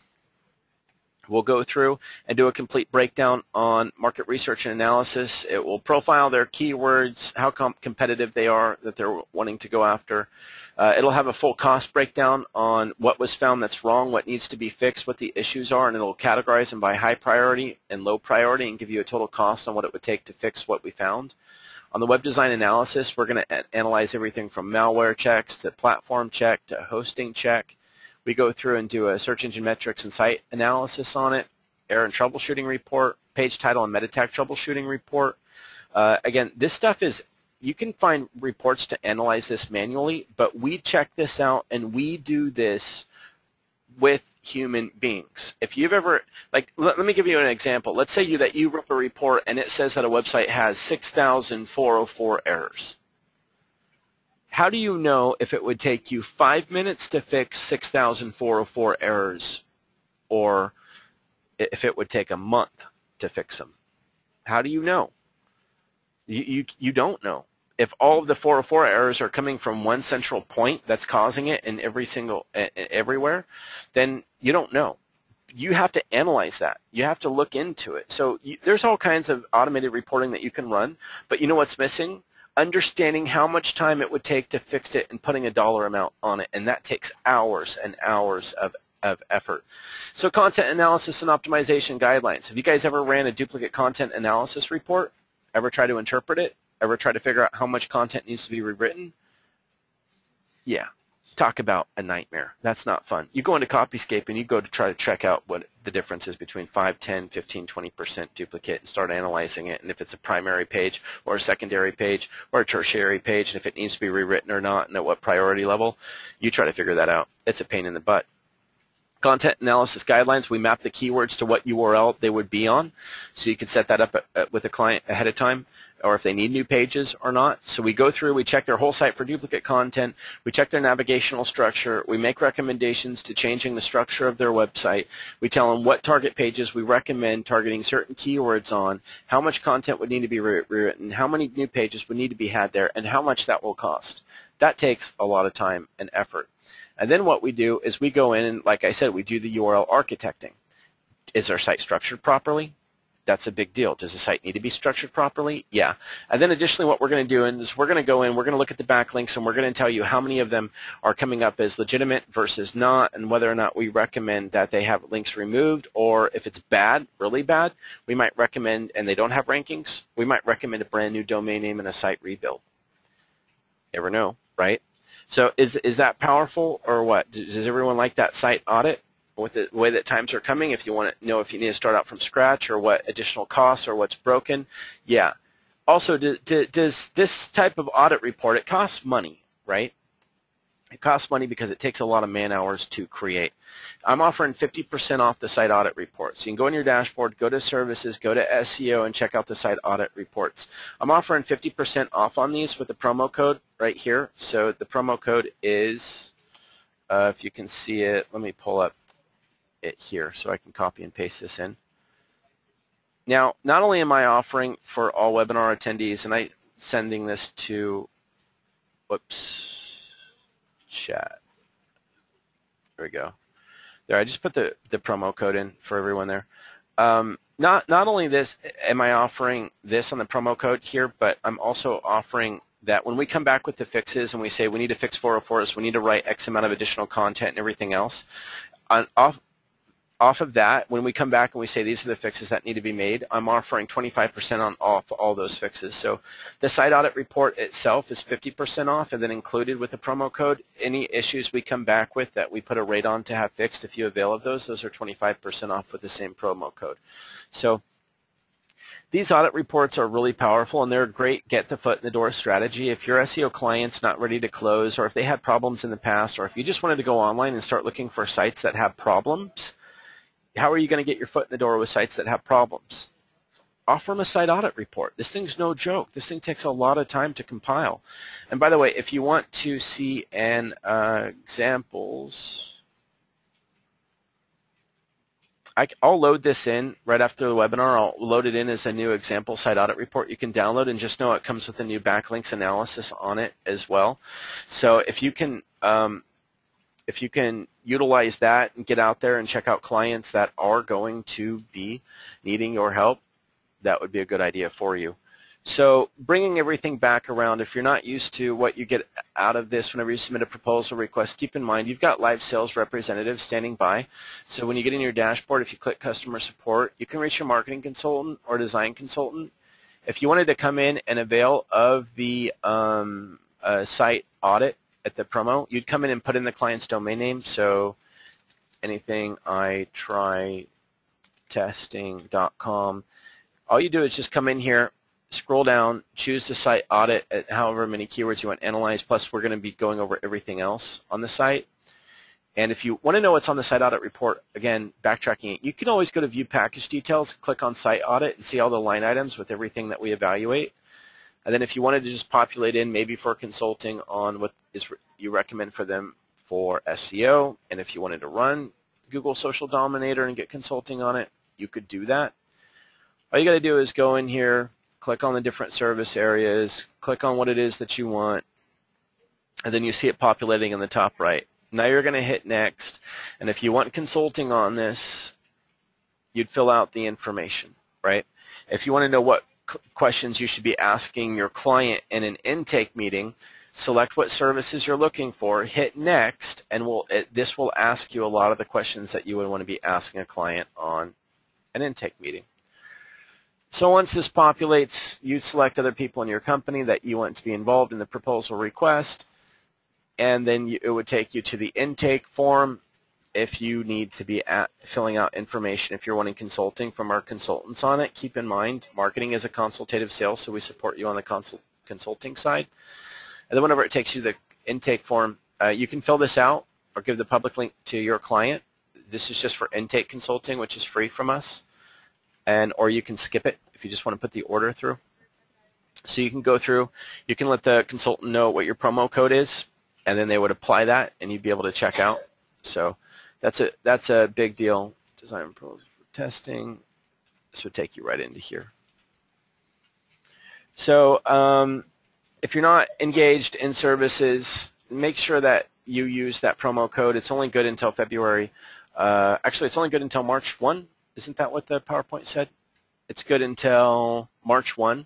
So 50% off is huge on those site audit reports. Site audit reports are pretty cheap anyways, but you got to be able to use that to get the foot in the door with a client, because the value that comes back on that is tremendous. And then once you get into here, you'd be able to select whatever you're needing to check out with and get in and get out. So does anyone have any further questions while we're wrapping this up? Paul says, do I upcharge the audit report cost to the prospect? I would. Yeah, why not? You should make money on it. I wouldn't try to make a lot of money on it because it's your get the foot in the door. But yeah, I would put those through. I mean, if you had a really good prospect client, I would just pay for it out of your pocket, to be perfectly honest, if you had to. But if you can charge your client for it, I mean, even if you pass the cost on to them, the most important thing is that it allows you to get your foot in the door even further with them. And when you're able to come back and show them what they need fixed and why, it's going to be a really big deal to have that audit report in place. So the audit report is absolutely fantastic.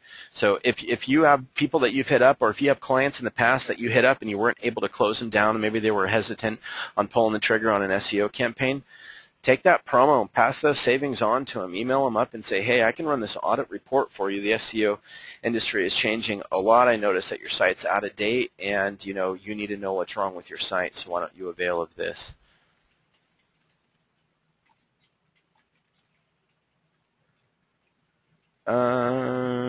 Mark says, can I prepay for a few audit reports and leverage the discount even if I don't use them by March 1? I'm all right with that, Mark. I really am. If you guys want to go in and just, you know, there's not automation in the system to do this, but if you want to go in and contact your sales consultant, and if you want to pay for, say you wanted to front pay for like 10 site audit reports ahead of time on the 50% discount, as long as you process it by March 1, I'm okay with that.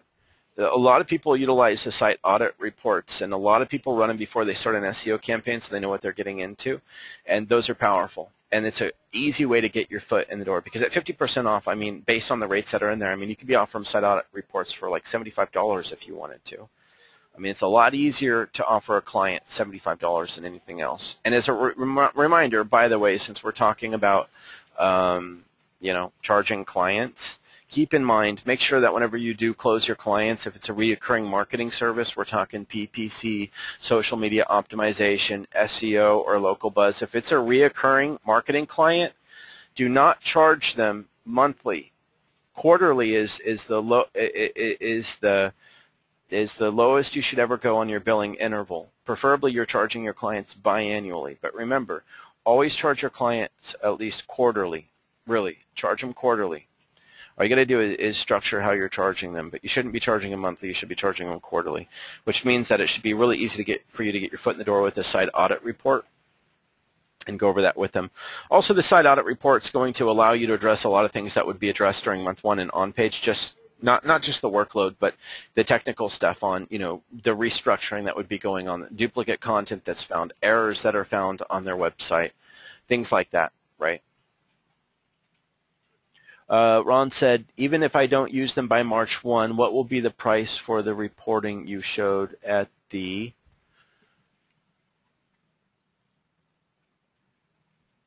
beginning of the release?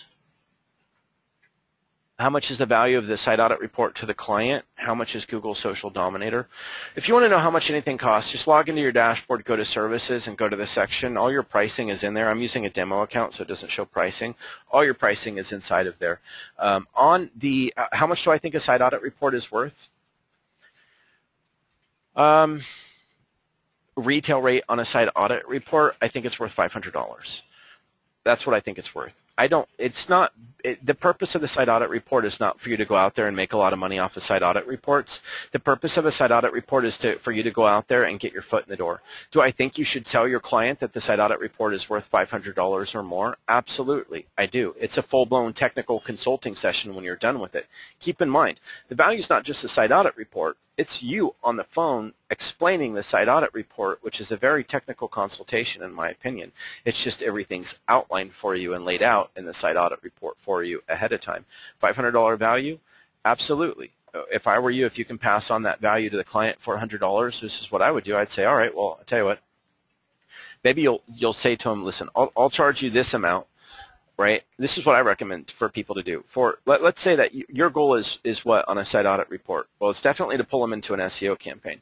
So what I would do if I were you is, let's say, for example, on your SEO campaign, if you were planning on charging them $800 for month 1 in SEO, I would change that to charge them, say, $1,100 month 1 in SEO, and then tell your client that, you know, the site audit report will cost however much, maybe $200, and then you let them know that if they go with the SEO campaign, you will use the entire amount of money that they put into the site audit report as credit towards their month 1 SEO campaign. So what am I telling you to do? I'm telling you, whenever you offer the site audit report, put whatever you're going to charge them on it, and then mark up your SEO by the campaign on month 1 by the same amount, and then tell them that if they avail of an SEO campaign after the site audit, that you'll take all the money that they put into the site audit report and use it as a credit towards month 1 on the SEO. Does that make sense? It's a great foot in the door.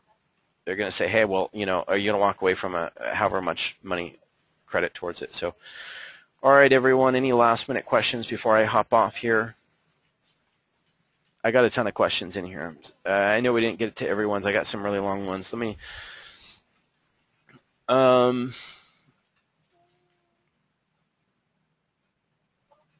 last minute question? Oh, geez, I need to scroll down. Lots of them coming in.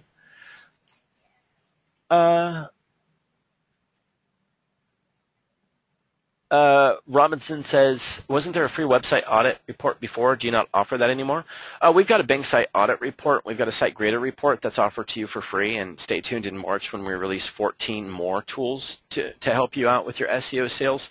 This is not, those reports that we provide for free, yeah, they're in the dashboard. They're there whenever you do a proposal request. Those are automated, 100% automated. The difference between those and these, this is not automated. But like I said before, you can run an automated report that's going to tell you that you have, for instance, 6,404 errors, but you have no idea if it's going to take 4 minutes to fix those or 1 month. And that takes human analysis, a lot of it done. Everything that comes back on these automated reports takes a lot of man hours to interpret, to know how much time and effort is it going to take to fix these, and at what priority level. Try to do it yourself. It takes a lot of effort. That's the difference. This paid site audit report, we're taking and running tools to crawl and give us all of our stats. Then we're going back in, analyzing everything, and giving it back to you in the format that I just went over. That's expensive stuff. That's the big difference between it. Yeah, there's the free audit reports over there, but that's just talking points.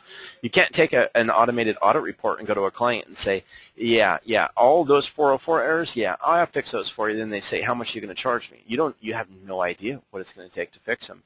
You can take and run a report in Copyscape and go back to the client and say, hey, you have 20 pages that have duplicate content, but some have 5%, some have 20%, some have 80%. Some of them don't matter at all. And it gets hectic. All of that, plus the navigational restructuring and everything, yeah, that's an expensive report that we run. It's worth a lot. Okay, thank you, Robert. Sales battle, up-and-coming sales battle. Let me go ahead and plug that. Oh, geez. Let me see if I can get the sales battle link. We got a sales battle coming this upcoming Thursday, and it should be me and Trevor on the sales battle. And what we're going to be going over is going to be live role play on sales training, which is going to be a really big deal. So let me just, in the public chat, if you want to be on the sales, attend the sales battle. Oh, geez, view, where's chat? What happened to my window? I lost it. Really? Ah, there it is. So there's the webinar link in the public chat. There's a sales battle. It's going to be going on this upcoming Wednesday. So what we're going to be doing is we're going to be going over role play, and in the role play, what we're going to be doing is going through the 3 primary meetings of any sales, the structure behind it, the tone behind it, when to take control of the phone call, a little bit of humor involved. But that sales battle, it's a completely different webinar series, and the entire thing is based on the concept of learning by listening to a real-life scenario role play. And that's going to be really powerful for a lot of people. You might have the technical skills to close the sale and the technical knowledge, but you have the social skills. And role play is really the only thing that's going to train you on the social skills that you need to be able to close deals. So it's half and half. You know, you need to know the technical knowledge behind the ball game to close sales, but you also need to have the right social skills. And a lot of those social skills they're not taught in college. And they're not taught through anything else other than role play, and that's the only way to learn them. And when that's 50% of the battle to closing a sale, you need to learn it. So we'll be bringing that to you live through Sales Battle. It's going to be once a month role play training. All right, everyone. Can everyone give a shout out to Danny and thank Danny for spending his time with us? He's a busy man, and he came on the line to give you guys a lot of valuable insight. So thank you, Danny. Appreciate your time. Let's thank Jimmy too. Yeah, thank Jimmy too. Jimmy is Danny's partner in crime over there. They're running a big marketing agency with the Salesforce, so having them on the line is really powerful for you guys because they've been able to scale things up and be successful. And you want to hear words of wisdom coming from people that have been very successful and successful doing the same type of thing that you're trying to do.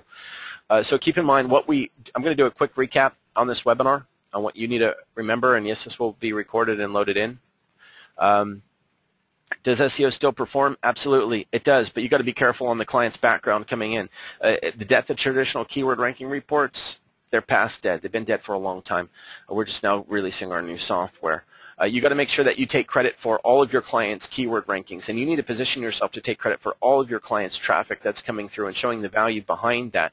You need to make sure that you know how to present the new ranking style through average rank, Google versus Bing rank, impressions, average page rank, and you got to know how to run your filters on that to make sure that you're in line with the new ranking technologies. Additional information tracked is normal. You got to make sure that you're gauging your attrition rate. You know when to fight for a client, when to let a client go, and never lose sight of bringing on inbound sales, ever. What about SEO clients not performing? Well, there's a way to dive into it. You got to check their geo, you got to check their SEO history, you got to check the keyword theme relevancy. Make sure that you know what platform they're on. Client or site issue is not worth fighting for. Keep that in mind. And with that, keep in mind 50% off the site audit report. If you want to buy credits ahead of time on that, that's probably a good idea because there's nothing probably in our service set that's going to make you more money and help you land more SEO clients than 50% off of the site audit report to get your foot in the door. So keep in mind Monster Metrics, the new tracking and analytics system will be out by the end of the month. And what else?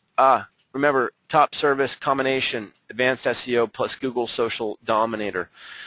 If you don't believe it, try it, test it, run it, see how it comes out. All right? Okay, thanks everyone. Thanks for being on the line. And keep in mind Sales Battle next week, and then the next VIP bi-weekly webinar will be 2 weeks from today. And 2 weeks from today, what we're going to be going over is more ways to close clients, of course. All right, everyone, stay tuned, and I'll be sending out an email letting people know more about what's going on with the next VIP bi-weekly webinar. But between now and then, most of the focus is going on to this sales battle. So I'll go ahead and close that off. If you got any closing comments or suggestions on what I go over on the next VIP bi-weekly webinar, because I really don't know what I'm going to talk about right now, feel free to give a shout out. So thanks everyone. Thanks for being on the line.